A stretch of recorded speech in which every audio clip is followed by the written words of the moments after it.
नमस्कार, विठ्ठल बोलेमध्ये स्वागत। मी विठ्ठल पाटील। स्थानिक स्वराज्य संस्थांच्या निवडणुका जशा जवळजवळ येऊ लागल्या आहेत तसं राजकीय वातावरण तापू लागलेलं आहे। प्रत्येक पक्ष, प्रत्येक नेता आणि स्थानिक पातळीवरचा कार्यकर्ता सावध झालेला आहे।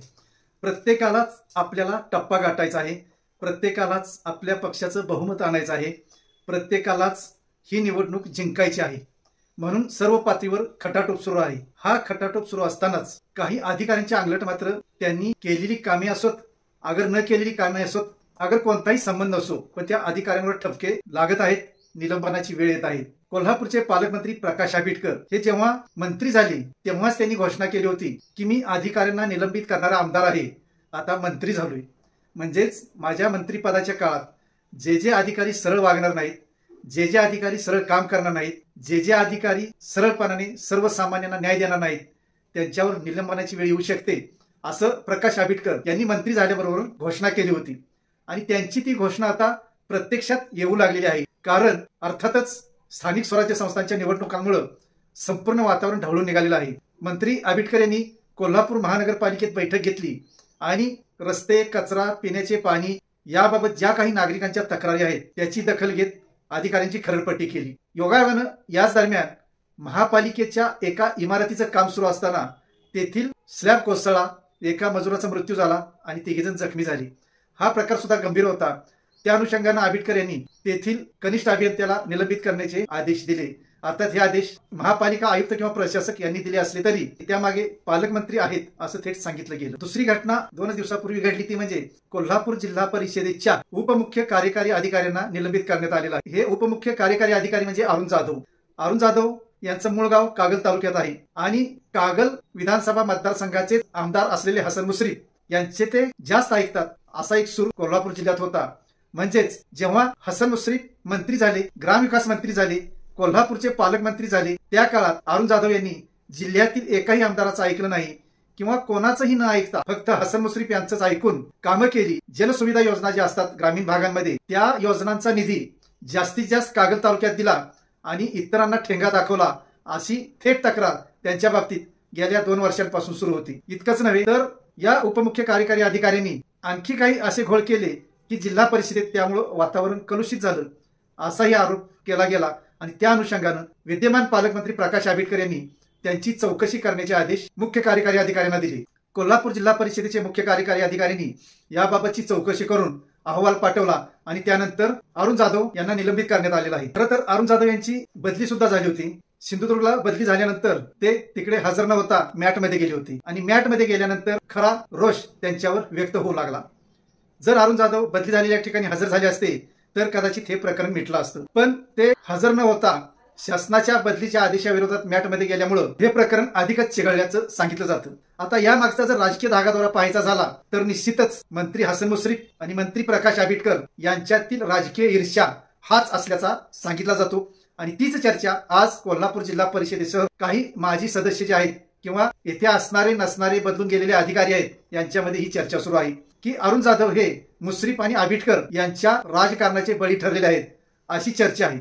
खरं तर ही चर्चा जरी असली तरी अरुण जाधव यांच्या काही चुका या मात्र जिल्हा परिषद प्रशासनाला स्पष्टपणे जाणवल्या असल्याचे तेथील काही कर्मचारी अधिकारी सांगतात। त्यांच्याबरोबर असणाऱ्यांच्या सुद्धा अशा काही तक्रारी आहेत की अरुण जाधव यांनी हसन मुश्रीफ पालकमंत्री असतानाच्या काळात कोणाचंही ऐकलं नाही आणि या दोघांना जे हवं तेच त्यांनी केलं असं थेट सांगितलं जातं। पण याला थेट कोणताही दुजोरा नसतो।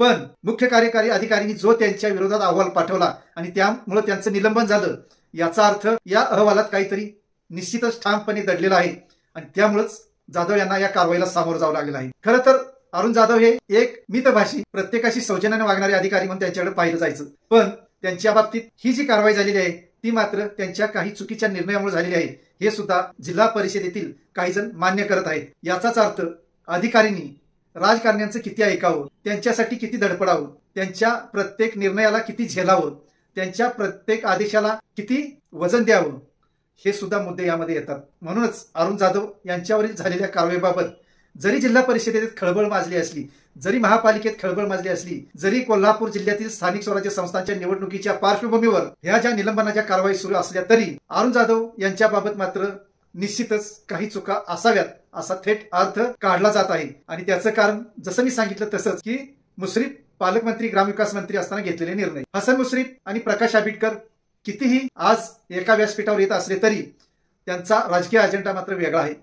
प्रकाश आंबेडकर हे स्वतःला दिवंगत माजी खासदार सदाशिवराव मंडलिक यांचे पट्ट शिष्य समजतात. सदाशिवराव मंडलिक यांच्यामुळेच विधानसभेच्या मैदानात उतरलो आणि त्यांच्यामुळेच आमदार झालो हे अगदी ठामपणे आंबेडकर सांगतात. तर दुसरीकडे हसन मुश्रीफ आणि सदाशिवराव मंडलिक यांचं कट्टर राजकीय वैरत्व होतं हे अख्ख्या महाराष्ट्राला माहिती आहे.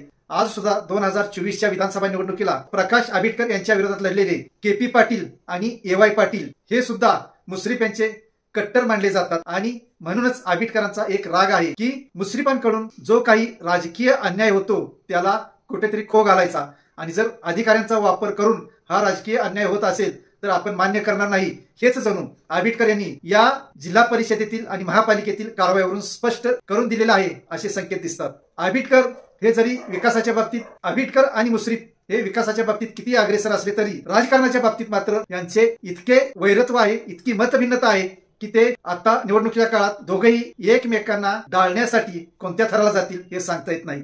म्हणून खरा जो मुद्दा येतो तो अधिकाऱ्यांच्या वर्तणुकीचा, अधिकाऱ्यांच्या कामकाजाचा, अधिकाऱ्यांच्या प्रामाणिकपणाचा हाच मुद्दा येतो. अधिकाऱ्यांनी सुद्धा आता सावध व्हायला हवं. अधिकाऱ्यांनी सुद्धा कोणा एकाच्या नेत्याच्या, मंत्र्याच्या, आमदारांच्या, खासदाराच्या शब्दाला किंमत देण्याऐवजी त्यांनी शासकीय धोरणाला आणि नियमांना किंमत देण्याची आता गरज निर्माण झालेली आहे. अन्यथा अधिकारी जर आमदार, खासदार, मंत्री हे माझे आहेत आणि मी त्यांच्यासाठीच करणार, त्यांच्यासाठीच काम करणार असे म्हणू लागले तर अधिकाऱ्यांना निश्चितच वाईट दिवस येऊ शकतात हे तितकंच खरं आहे. आंबेडकरांच्या बाबतीत संपूर्ण महाराष्ट्रभर एकच चर्चा असते की आंबेडकर नेहमीच विकास यासाठी तळमळीनं काम करतात. विकासाच्या आड येणाऱ्या राजकारण्याला असू दे अथवा अधिकाऱ्याला असू दे ते कधीही जुमानत नाही. विधानसभेत त्यांनी एक प्रश्न उपस्थित करून पाटबंधारेच्या कार्यकारी अभियंत्यांना सुद्धा निलंबित केलं होतं. ही घटना अलीकडच्या 2 वर्षातील आहे. पुढच्या टप्प्यात मंत्री आणि पालकमंत्री झाल्यानंतर 2 आठवड्यात महापालिका आणि जिल्हा परिषदेच्या 2 अधिकाऱ्यांना निलंबित केल्यानं आंबेडकर यांचा प्रशासकीय अभ्यास आणि प्रशासकीय वचक दिसून येतो. म्हणूनच राजकारण्यांच्या दबावाला बळी पडण्याऐवजी अधिकाऱ्यांनी जर सरळ काम केलं तर निश्चितच त्यांना चांगले दिवस येतील. अन्यथा अशा कारवाईला सामोरे जाण्याची शक्यता नाकारता येत नाही. म्हणून पुढील काही काळात अधिकाऱ्यांना सावध भूमिकेतूनच राहावं लागणार आहे हे तितकंच खरं आहे. धन्यवाद. असेच नवनवीन विषय ऐकण्यासाठी लाईक, सबस्क्राईब आणि बेल आयकॉनवरती क्लिक करा.